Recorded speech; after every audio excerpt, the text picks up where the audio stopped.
మీ పేరు? నా పేరు ధనంజయ రెడ్డి అండి. ధనంజయ రెడ్డి గారు, ఎవరి పరిపాలనలో మీకు సంక్షేమ పథకాలు కానీ అభివృద్ధి కానీ జరిగింది అనుకుంటున్నారు? సంక్షేమ పథకాలంటే ఈ జగన్మోహన్ రెడ్డి గారి ప్రభుత్వంలోనే సంక్షేమ పథకాలు బాగా వచ్చినాయండి. అంతకుముందు తెలుగుదేశంలో ఉంటే ఆ తెలుగుదేశం వరకే వచ్చినాయి, కానీ ఇప్పుడు అందరికీ అందుతున్నాయి. అది ఏ పార్టీతో సంబంధం లేకుండా, ఏ కులంతో సంబంధం లేకుండా అందరికీ సంక్షేమ పథకాలు ఆయన పెట్టిన వరకు 99%.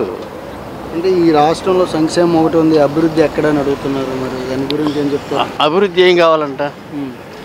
అభివృద్ధి ఏం కావాలంట? రోడ్లు వేయాలి, అంతే కదా. వాళ్ళు వేసిన రోడ్లే లేవు. ఇప్పుడు చూసుకోండి ఎన్ని రోడ్లు ఉన్నాయో. వాళ్ళు రోడ్లు వేస్తే ఎందుకు వెంటనే పోవు కదా, 5 సంవత్సరాలు 10 సంవత్సరాలు ఉండాలిగా. వాళ్ళు వేయకపోతేనే ఇప్పుడు రోడ్లు వేసింది, అది అభివృద్ధి. ఇంకా ఏం కావాలా? ఉద్యోగం ఇస్తానన్నారు, క్యాలెండర్స్ ఇస్తానన్నారు, ఎక్కడిచ్చారు జాబ్? ఉద్యోగాలు సచివాలయం ఉద్యోగాలు ఎన్ని వచ్చినాయి చూడండి.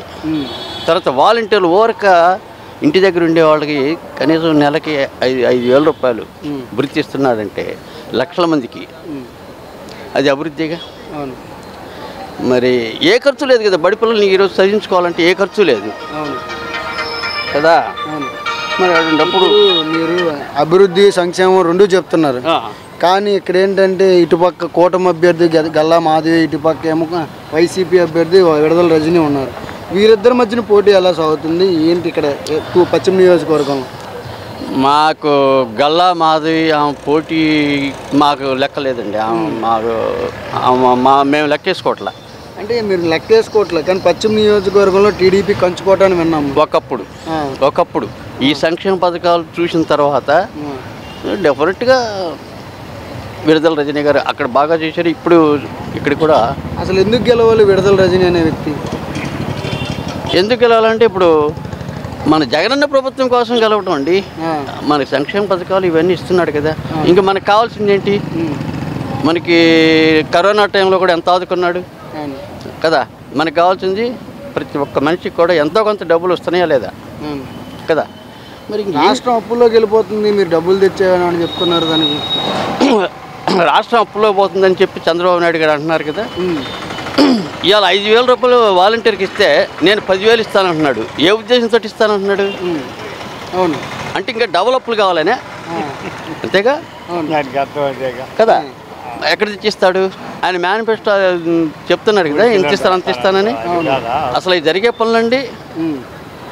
అంటే ఇప్పుడు ఆయన ఈరోజు 6 సూపర్ 6 కాస్త కొంచెం ఈరోజు ఏంటంటే 25 హామీలు అమలు చేశారు ఆయన.